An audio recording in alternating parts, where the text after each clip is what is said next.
ॐ भद्रं कर्णेभिः शृणुयाम देवा भद्रं पश्येवाक्षभिजशस्त्रा स्थिरैरङ्गैस्तुष्ट्वा सस्तनूभिर्वशेमहिं देवहितं यदायुः। ओम शांति शांति शांति सर्वारिष्ट सुशांतिर्भवतु। इस मंगलमयी शुभ वंदना के साथ मैं आप सब लोगों को हृदय से प्रणाम करता हूँ। और आज एक ऐसा विषय मेरे मन में आया कि मैं आप सब लोगों तक उसे अपने शब्दों में पहुंचाने का प्रयास करूं। वह विषय अत्यंत गंभीर है, चिंतन का विषय है। वह एक हमारी रीति रिवाज, परंपरा, प्रथा, जो भी आप कहें, वो सब उस पर केंद्रित है। जिस प्रकार से प्राचीन काल से हमारे देश में बहुत सारी परंपराएं चली आ रही थी, जो कि समय के साथ बहुत अनुकूल नहीं लगी या उसका दुष्प्रभाव समाज को झेलना पड़ रहा था, तो उनको समय समय पर हमारे सत्पुरुषों द्वारा, महापुरुषों द्वारा उनको समाप्त करने का प्रयास किया गया। जन जागृति फैलाएगी ताकि लोग इस प्रकार की बेकार की जो परंपराएं हैं, प्रथाएं हैं, उनका विरोध करें और उनमें शरीक न हो। तो ऐसे ही एक बहुत ही गंभीर और चिंतनीय जो हमारा एक वर्तमान में चला आ रही एक परंपरा है, प्रथा है, वह है बलि प्रथा। और जिसको कि बलि प्रथा का नाम दिया गया है, मेरे दृष्टिकोण में जहाँ तक मैंने इसका अध्ययन किया, किसी भी रूप में इसे बलि प्रथा कहा जाना उचित नहीं, बल्कि हत्या का एक कार्य है। सीधे तौर पर निरीह और सीधे सादे जानवरों को जिस प्रकार से बलि के नाम से मारा जाता है, वह हत्या ही कही जा सकती है। तो अब मैं उसके पौराणिक तथ्य पर आता हूँ। अगर जहाँ तक परंपराओं की बात आती है, तो क्या वो हमारे शास्त्रों में उसको अधिकृत किया गया है, शास्त्रों से वह स्वीकृत है। तो पुराणों में जहाँ उसके उल्लेख मिलता है, एक बार का प्रसंग स्कंद पुराण का आता है कि एक उपरिचर बसु नाम के एक महान तपस्वी और धर्मात्मा राजा हुए। वे देवताओं के राजा इंद्र के परम मित्र थे। एक बार बहुत सारे ऋषि महर्षि लोग राजा इंद्र की सभा में पहुंचे। राजा इंद्र की सभा में जैसे पहुंचे तो वहां उन्होंने एक महायज्ञ का जो आयोजन हो रहा था उसको देखा। कुछ समय वहां पर बैठ करके विराम किया। जैसे उन्होंने कुछ देर विश्राम किया तो उन्हें बहुत सारे पशुओं की आवाज सुनाई दी। तो उन्होंने उन देवताओं से पूछा कि यहाँ पशुओं की बहुत आवाज आ रही है, आखिर क्या कारण है। तो उसमें देवता लोगों ने बताया कि आज हमारे यहाँ एक महायज्ञ जो हो रहा है, उस यज्ञ में बहुत सारे पशुओं की बलि दी जाएगी और बलि के बाद उनका हम स्वयं भक्षण करेंगे। तो उन ऋषि महर्षियों ने उसका घोर विरोध किया। उन्होंने कहा नहीं, ये बलि कतई यज्ञ में सार्थक नहीं है, उचित नहीं है, और ये हमारी जो अहिंसा परमो धर्म वाली जो संस्कृति है, हमारा जो धर्म है, उसके ठीक विपरीत है। इसलिए किसी भी रूप में इस धार्मिक कार्य में पशुओं की बलि नहीं दी जानी चाहिए। लेकिन राजा इंद्र ने कहा नहीं, क्योंकि इसमें हमारे वेदों में स्पष्ट कहा गया कि की आहुति दी जा सकती है। अज मीन्स उनका कहना ये था कि आज जो कि पशु होता है जिसको हम बकरी कहते हैं, लेकिन वो बकरी नहीं बल्कि संसार में अन्य जो निरीह प्राणी हैं उन सबको अज ही कहते हैं। जबकि शास्त्रोक्त मत के अनुसार देखा जाए तो अज धरती से उत्पन्न होने वाला कोई भी अन्न धन होता है, कोई उपज होती है, तो उसके अंतर्गत कोई भी धान्य वस्तु हो सकती है, गेहूं हो सकते हैं, चावल हो सकते हैं, आपका जौ हो सकते हैं, या जो भी हम उचित समझें वो धन धान्य वाली चीजें अज के अंतर्गत आती हैं। जबकि हम साधारण तौर में अज जो कि संस्कृत में बकरी की ओर इंगित करता है, तो इसी आधार पर देवताओं ने कहा नहीं, अज की आहुति दी जानी इस यज्ञ में बहुत आवश्यक है। तो यह विवाद चल ही रहा था कि तब तक वही धर्मात्मा राजा ऊपरी 4 वर्षों जी वहां पहुंचे, तो सभी ऋषि मुनि खुश हो गए। उन्होंने कहा एक धर्मात्मा राजा और सत्यवादी राजा हमारे मध्य आए हैं, निश्चित इसका उचित समाधान निकाल पाएंगे। तो उन्होंने उनसे पूछा कि आप ही इसका निर्णय करें कि इंद्र महाराज जी ये बता रहे हैं कि यज्ञ में पशुओं की बलि दी जानी जायज है, जो कि हमारे वेदों में लिखा गया है। लेकिन क्योंकि उस वसु राजा के मित्रता इंद्र महाराज से थी, उन्होंने अपने मित्रता को देखते हुए उचित निर्णय लेने के बजाय केवल मित्रतावश गलत निर्णय लिया और देवताओं का ही पक्ष लिया कि यज्ञ में पशुओं की बलि दी जानी शास्त्रोक्त मत के अनुसार सही है।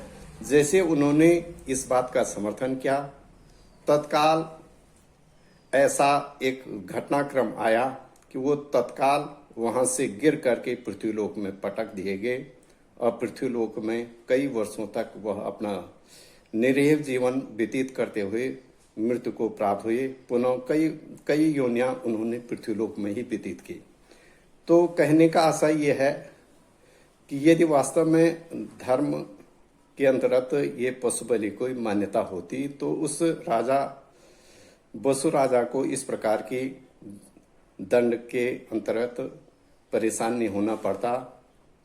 तो यह उल्लेख स्कंद पुराण में तो है ही, उसके अलावा वायु पुराण में भी है। ऐसे ही बहुत सारे विवरण गरुड़ पुराण में भी उल्लिखित हैं। महाभारत के कई पर्वों में इन बातों का उल्लेख किया गया है। भले बलि के लिए जहां तक हमारे शास्त्रों में कहा गया है कि जो दुर्भावना से ग्रसित होते हैं, पापी होते हैं, अन्यायी होते हैं, राक्षस होते हैं, दुष्प्रवृत्ति वाले होते हैं, उनकी हत्या की जानी वह भी समाज के हित में है।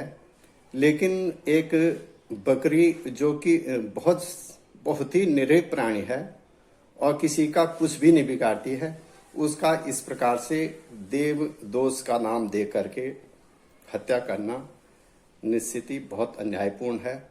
इसका मैं विशेषकर बहुत घोर विरोध करता हूं।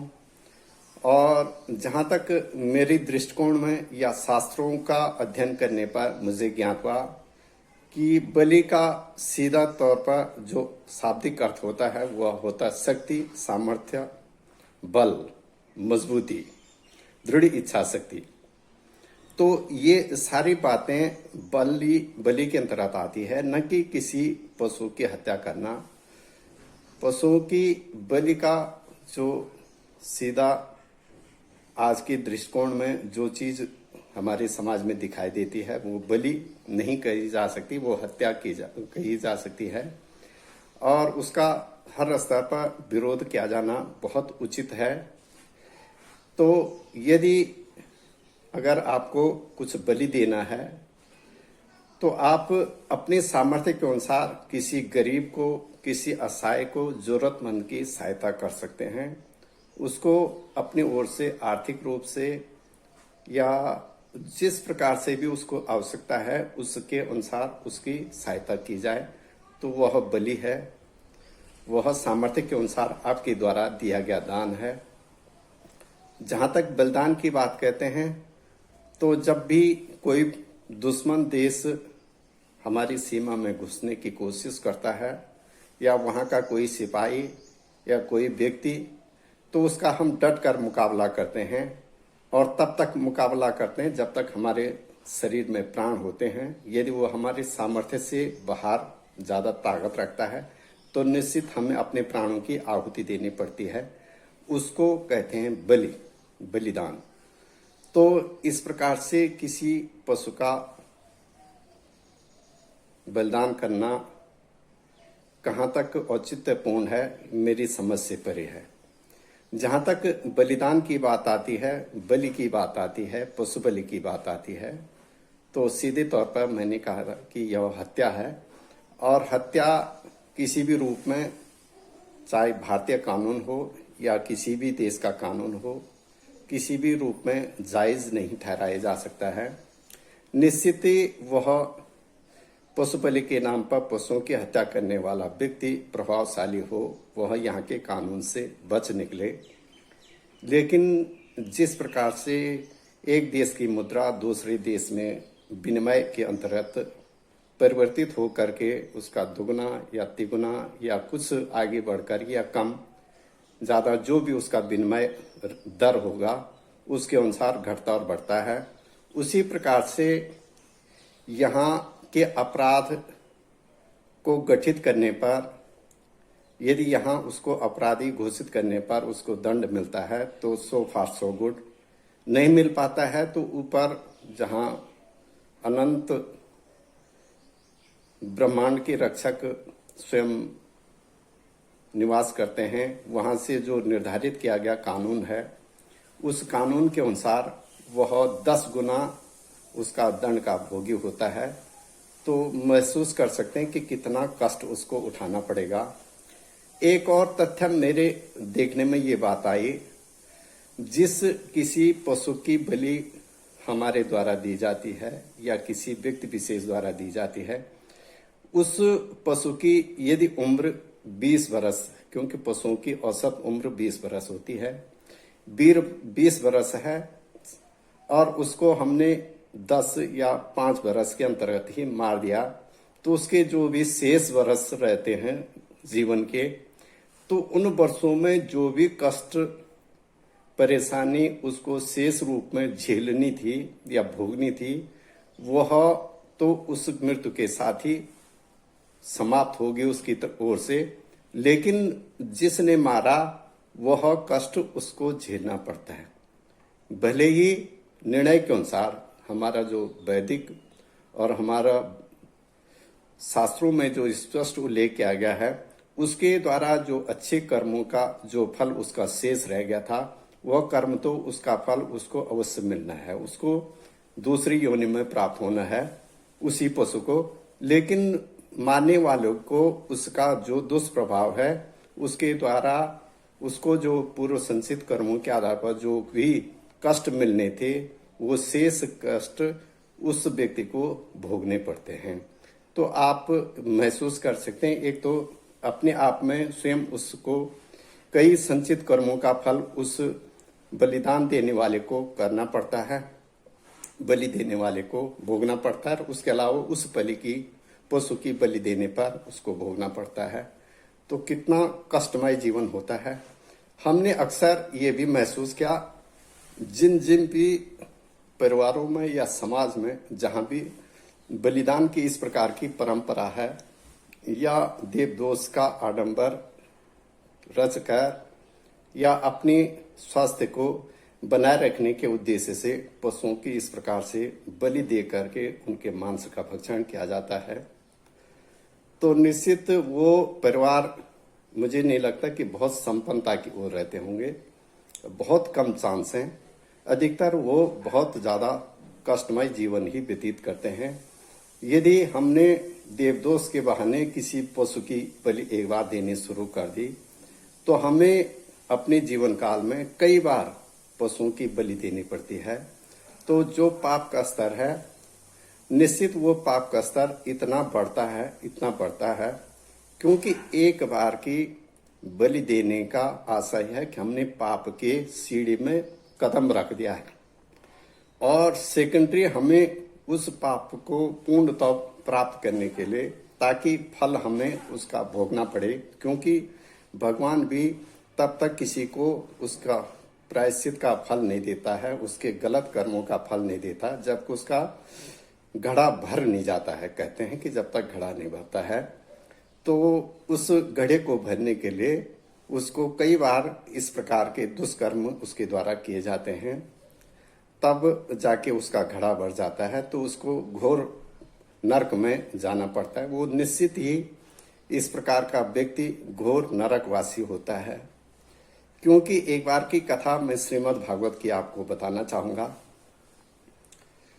कि श्रीमद् भागवत में वर्णन आता है, कंस ने देवकी के पुत्रों को मारने की जो अपनी रणनीति तैयार की थी, तो प्रथम पुत्र जैसे देवकी का हुआ, वह पुत्र जैसे कंस के पास लाया गया तो उसने कहा ये पहला पुत्र है और मेरा दुश्मन तो 8वां पुत्र है, लिहाजा इसको वापस ले जाओ, इसको मैं नहीं मारना चाहता हूं।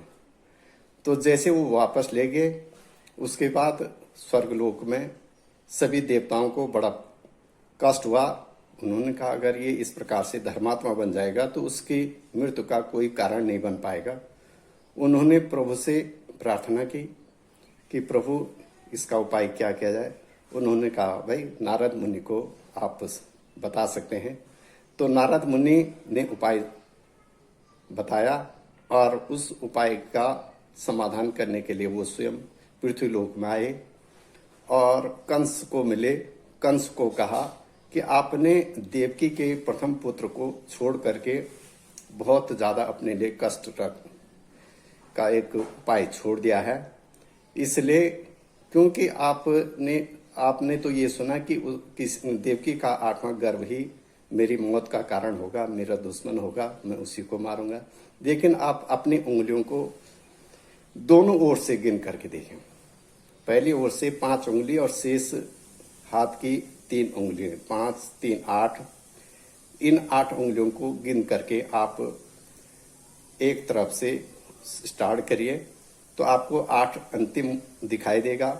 फिर आप जहां 8वां हुआ वहीं से आप प्रारंभ करके लाएं तो आप पहला वाला 8वां हो सकता है।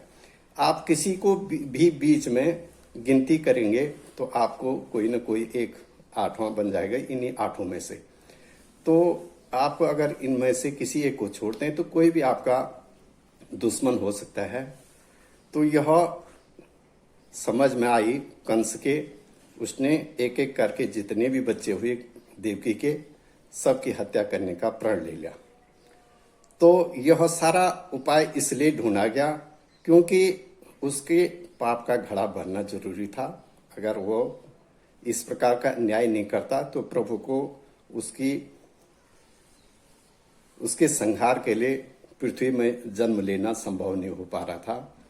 इसलिए ये सारी बातें मैं इसलिए बताना चाह रहा हूं कि आपको कोई भी इस प्रकार के कार्य नहीं करने चाहिए जो कि बलिदान कह करके या पशु बलि कह करके आप उसका उपाय ढूंढें। मैं एक बात और भी कहना चाहूंगा कि हम समझते हैं कि शायद मैं न रहूं इस संसार में तो शायद संसार का चक्र रुक जाएगा। इसलिए मैं किसी न किसी तरीके से स्वयं को बचाने के लिए हर संभव प्रयास करता हूं कि कहीं न कहीं से मुझे सुख मिलता रहे और शरीर में एनर्जी बने रहे। तो मैं किसी भी पशु की हत्या कर उसका मीट मांस भक्षण करता हूं या कोई दोष लगने पर किसी देवता को अर्ज करता हूं कि मेरी रक्षा करो और मैं तुम्हें इच्छानुसार जो भी हमारी शक्ति होगी उसके अनुसार कोई भी पशु ले करके आपके सामने उसकी बलि दे दूंगा। तो यह मैं समझता हूँ शायद हम ये महसूस करते हैं कि मेरा रहना बहुत जरूरी है। मैं रहना ही नहीं बल्कि मैं समझता हूँ कि मैंने अपने लिए बहुत घोर नरक का द्वार खोल दिया अगर इस प्रकार की सोच रखने। मैं कतई ही इतना बहुत उपयोगी इस समाज के लिए नहीं हूँ कि मेरे बिना यह समाज नहीं चल पा रहा है। मेरे बराबर पापी अन्यायी अत्याचारी कोई नहीं हो सकता कि मैं जब अपने शरीर के तंदुरुस्ती के लिए किसी पशु को मार करके या मरवा करके उसके मांस का भक्षण करता हूँ तो निश्चित यह बहुत ज़्यादा पाप है और उसका भोगी हम उससे होना पड़ेगा, क्योंकि एक बार मांस खाने से निश्चित ही शरीर में एनर्जी बढ़ेगी, लेकिन अंत में उसका जो प्रायश्चित है वो अवश्य हमें भोगना पड़ता है। तो ये बहुत सारी बातें हैं, बहुत कठिन है इस जीवन को समझ पाना।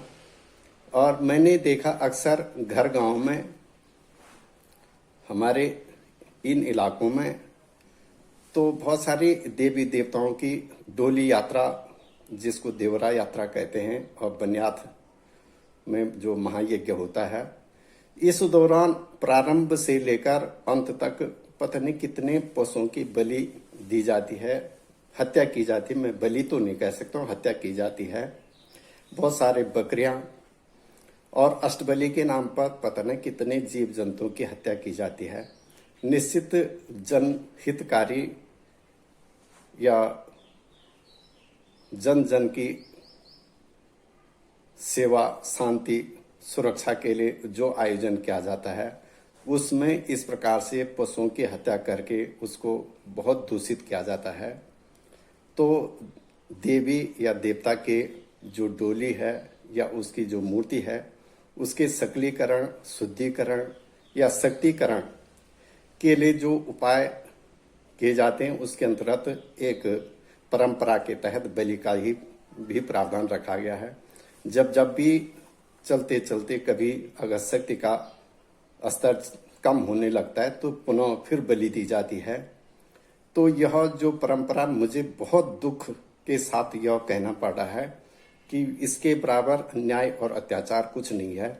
जिस भी किसी भी क्षेत्र में इस प्रकार की परंपराएं बनी हुई हैं, तो निश्चित मैं समझता हूँ एक बार सबको लगता है कि बहुत अच्छा आयोजन हुआ, बहुत, और सभी खुशहाल महसूस करते हैं। लेकिन निश्चित दूरगामी परिणाम अगर देखा जाए तो बहुत कष्टमय होगा और संपूर्ण क्षेत्र के लोगों को ही उसका कष्ट का भोगी बनना पड़ता है।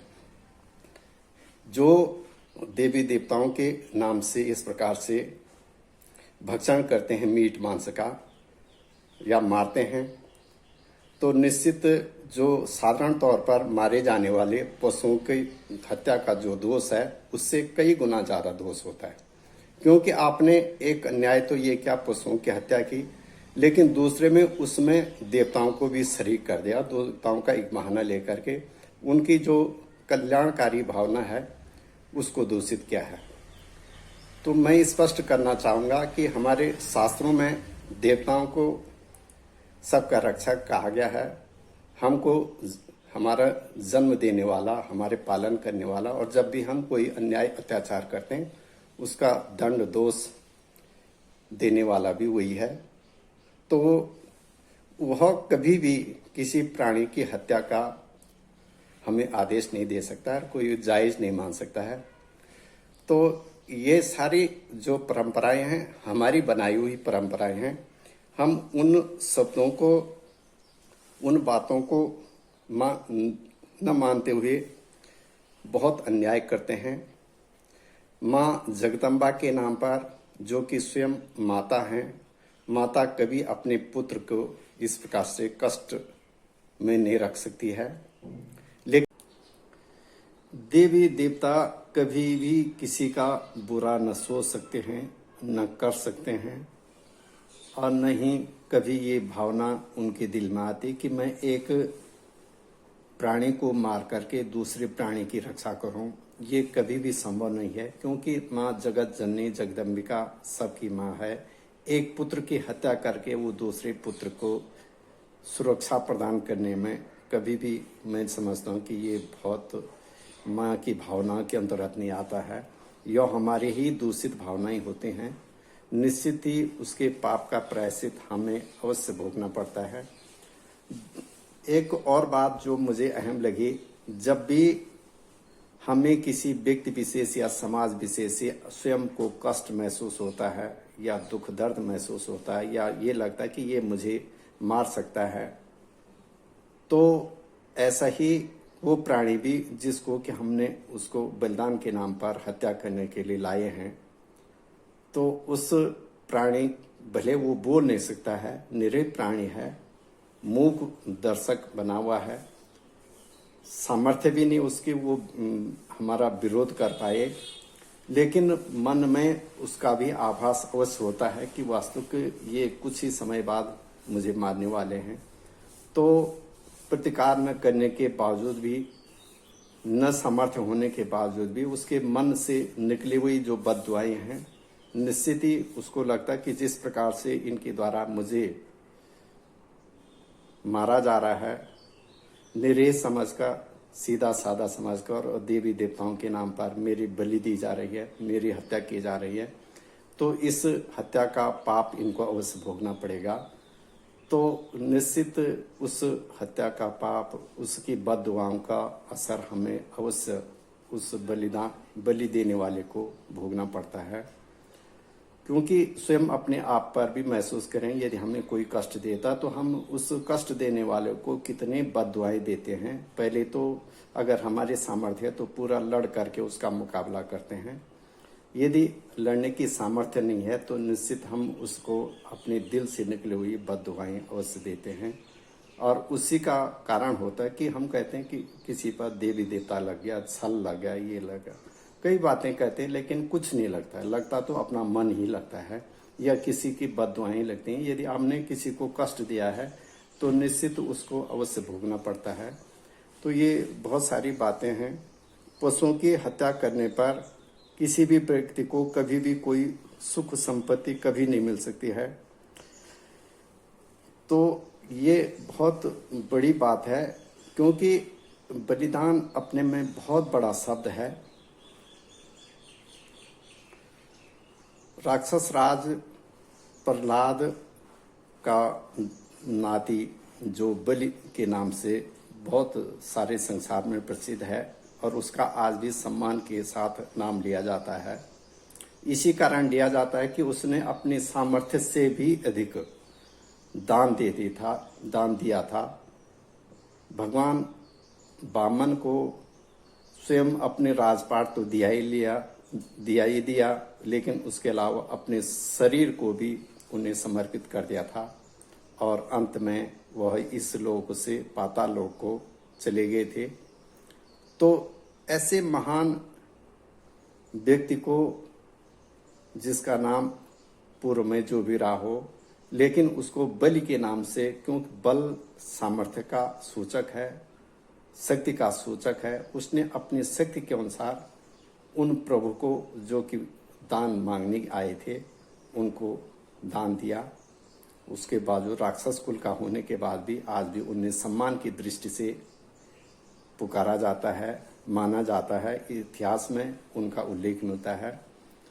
और महाभारत काल का आपने सुना होगा कि एक खलनायक कर्ण नाम के थे।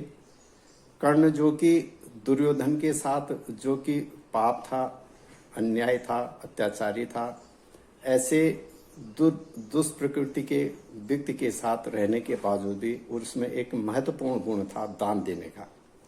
उसने अपने रक्षा कवच यह जानते हुए भी कि अगर ये रक्षा कवच मेरे शरीर से निकल जाएंगे तो निश्चित कभी भी कोई दुश्मन का वार होगा तो मैं बच नहीं पाऊंगा, उसके बावजूद भी उसने अपने दान देने की प्रवृत्ति नहीं छोड़ी। इसलिए वो खलनायक होते हुए भी नायकों से भी ऊंचा माना जाता है। तो बलिदान अपने में बहुत महत्वपूर्ण होता है। हम उसको एक सामान्य न माने, लेकिन उस बलिदान शब्द को बलि, पशु बलि के नाम से पुकारा जाना निश्चित ही बहुत उस बलिदान शब्द को भी दूषित करना कह सकते हैं।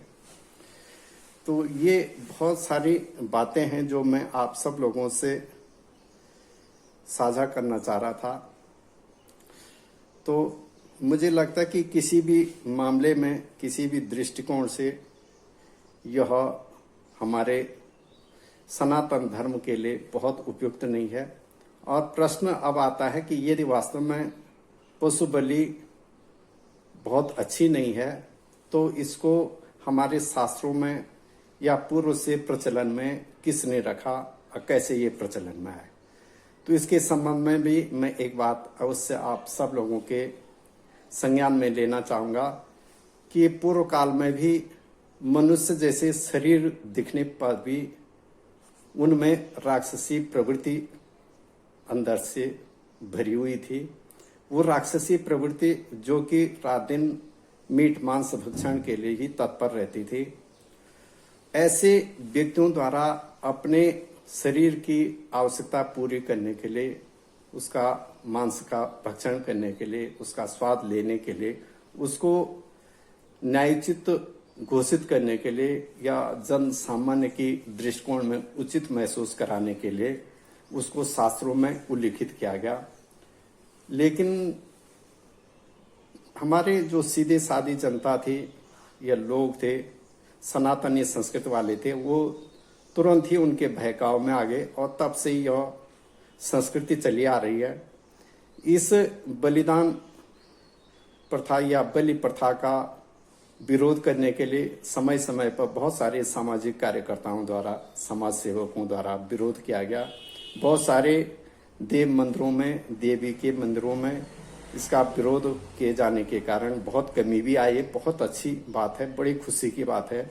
लेकिन फिर भी मैंने जैसे कि बताया कि जब भी बहुत सारी लंबी देव यात्राएं होती हैं तो उसमें शुद्धिकरण, सकलीकरण, शक्तिकरण, बहुत सारी जो प्राण प्रतिष्ठा आदि में किए जाने वाली जो बलि का एक रीति रिवाज परंपरा रखी गई है, वो शास्त्रों में शायद बताते हैं कि वो उल्लिखित है। तो पता नहीं किस ग्रंथ में कहाँ लिखा गया है, ये मेरी समझ से परे है। वो उन्हीं लोगों द्वारा जो राक्षसी प्रवृत्ति के लोग थे उनके द्वारा ही तैयार किया गया और हमें किसी न किसी रूप में दुख दर्द में धकेलने का एक प्रयास है। हमारी सनातनी संस्कृति में अहिंसा परमो धर्म का एक सूत्र आता है और यही नहीं बल्कि सर्वे भवन्तु सुखिनो सर्वे सन्तु निरामया सर्वे भद्राणि पश्यन्तु मा कश्चित् दुःख भाग् भवेत्। ये बहुत महत्वपूर्ण भावनाएं, हमारे जन कल्याणकारी, सभी प्राणियों की रक्षा करने वाली भावना, इन भावनाओं को दूषित करने के लिए यदि किसी ने प्रयास किया तो हमारे कुछ लोग थे जो राक्षसी प्रवृत्ति के लोग थे। उन्होंने ऐसी चीजें शास्त्रों में अपने समय के साथ साथ उल्लिखित की। मैं एक बात को स्पष्ट कह देना चाहूंगा, क्योंकि वास्तव में यदि किसी पुराण, जो कि हमारे 18 पुराण हैं, 4 वेद हैं और पुराणों में भी उपपुराण भी हैं, उपनिषद 108 हैं, महाभारत वेद व्यास द्वारा रचित, रामायण वाल्मीकि द्वारा रचित जो मूल रूप में है ये सारे ग्रंथ, यदि इन ग्रंथों में कहीं भी इस प्रकार की पशु बलि को मान्य किया गया है या उनको स्वीकृति प्रदान की गई है, उनका उल्लेख पशुओं की हत्या के रूप में स्वीकार किया गया है, तो निश्चित मैं चाहूंगा कि अगर आप बुद्धिजीवी लोग हैं तो आप अवश्य मेरा भी मार्गदर्शन करेंगे। अगर ये बातें कहीं हैं तो निश्चित हमें भी उसका कोई विवरण उपलब्ध कराया जाए, ताकि मैं अपनी बातों को, जो मैं इस प्रकार से कह रहा हूं, तो हो सकता है मैं गलत बोल रहा हूं, मैं सुधार कर सकूं। यह कतई संभव नहीं है, क्योंकि मैं उन्हीं प्रमाणों को स्वीकार कर पाऊंगा जो प्रमाण मात्र इन महत्वपूर्ण ग्रंथों पर ही आधारित हों, जो वेद है, पुराण है, उपनिषद है, महाभारत है और रामायण है। ये जो मूल रूप में, क्योंकि हो सकता है उनमें बाद में बहुत सारे परिवर्तन ऐसी राक्षसी प्रवृत्ति लोगों द्वारा किया गया हो। मुझे लगता है कि बहुत सारे ग्रंथों में सुनने में आया, देखने में भी आया, बहुत सारी समय समय के अनुसार अपने मनोवृत्ति के आधार लोगों द्वारा उसमें परिवर्तन किया गया, अपने शब्दों को जोड़ दिया गया ताकि गुमराह किया जाए। हमारी सनातनी संस्कृति को किसी न किसी रूप में दूषित करने का यह घोर प्रयास किया गया है, जिसका घोर विरोध किया जाना चाहिए। और यदि हम समय पर नहीं संभले तो हमारी संस्कृति बहुत जल्दी समाप्ति की ओर चली जाएगी।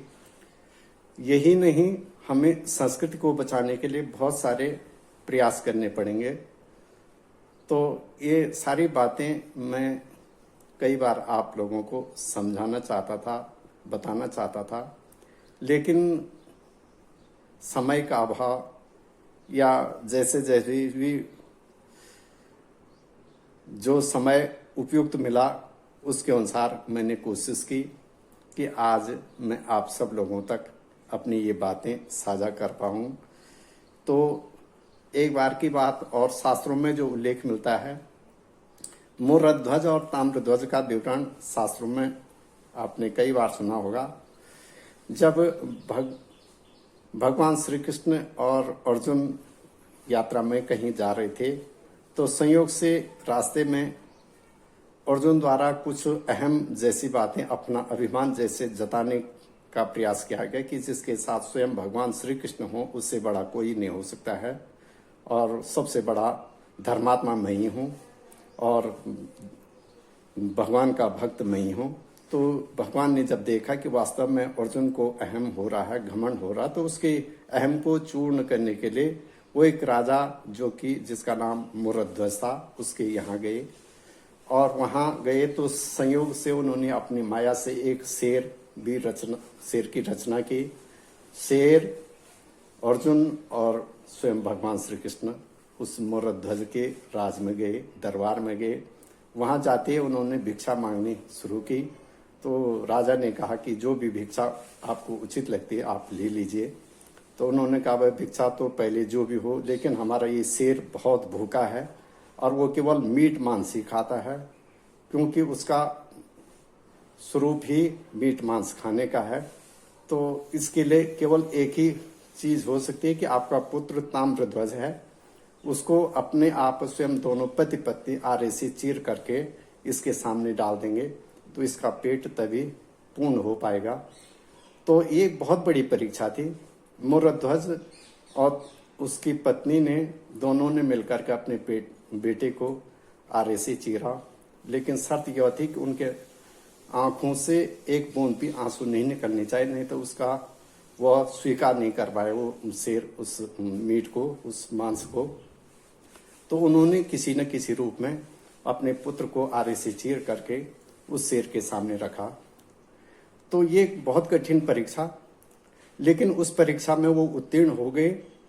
संयोग से जैसे उन्होंने बेटे को काट करके उसके सामने रखा तो भगवान श्री कृष्ण तत्काल अपने वास्तविक रूप में सामने आ गए।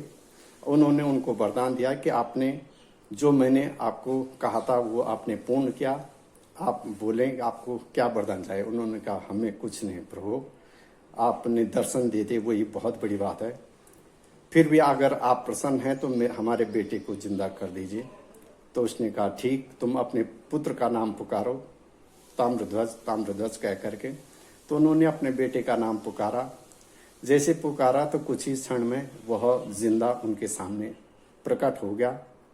तो ये एक अद्भुत आश्चर्य और वास्तव वो शक्ति थी जो कि अध्यात्म की बहुत बड़ी शक्ति। क्या हम आज भी यह सब कुछ कर सकते हैं?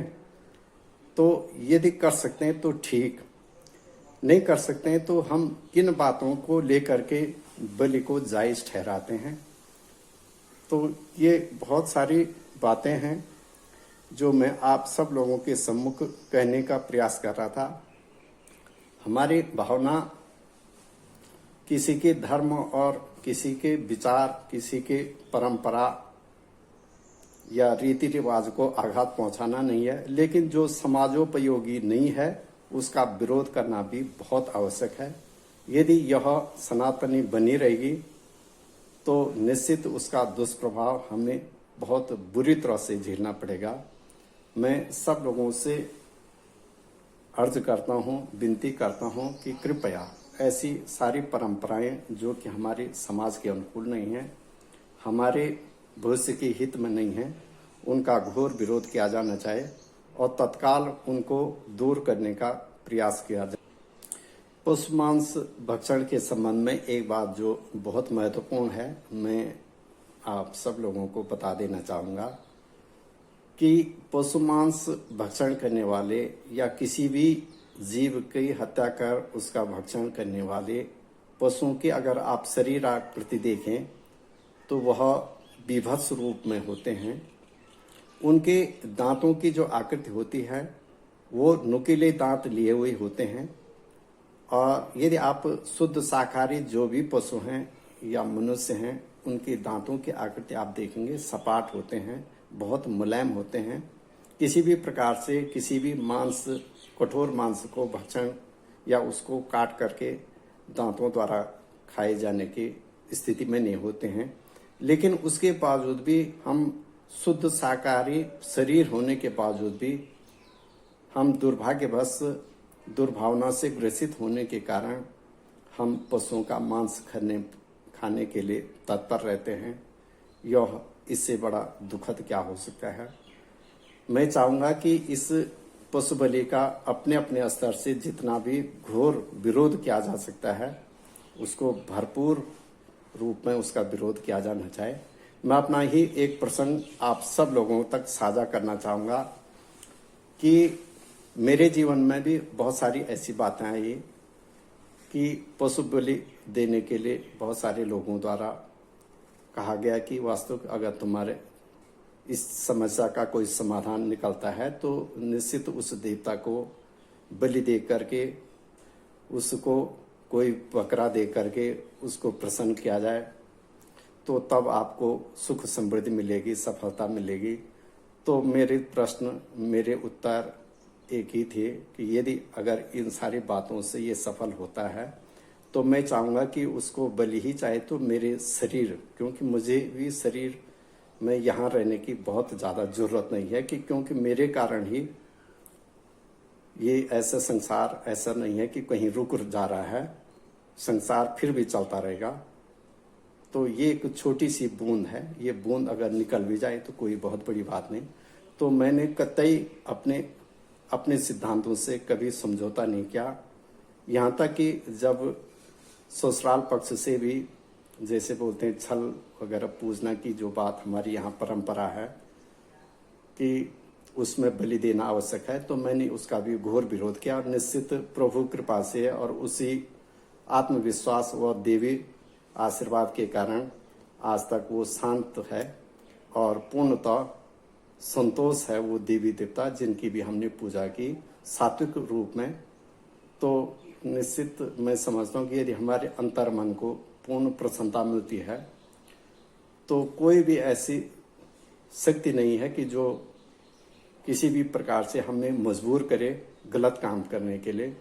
गलत चाहे कुछ भी है, लेकिन गलत गलत ही होता है। उसका विरोध किया जाना शक्ति के अनुसार बहुत जरूरी है। वही असली बलिदान है। आज की तिथि में यदि किसी प्राणी को इस प्रकार से मरने से या उसकी हत्या होने से बचाया जाए, इससे बड़ा पुण्य कुछ भी नहीं है।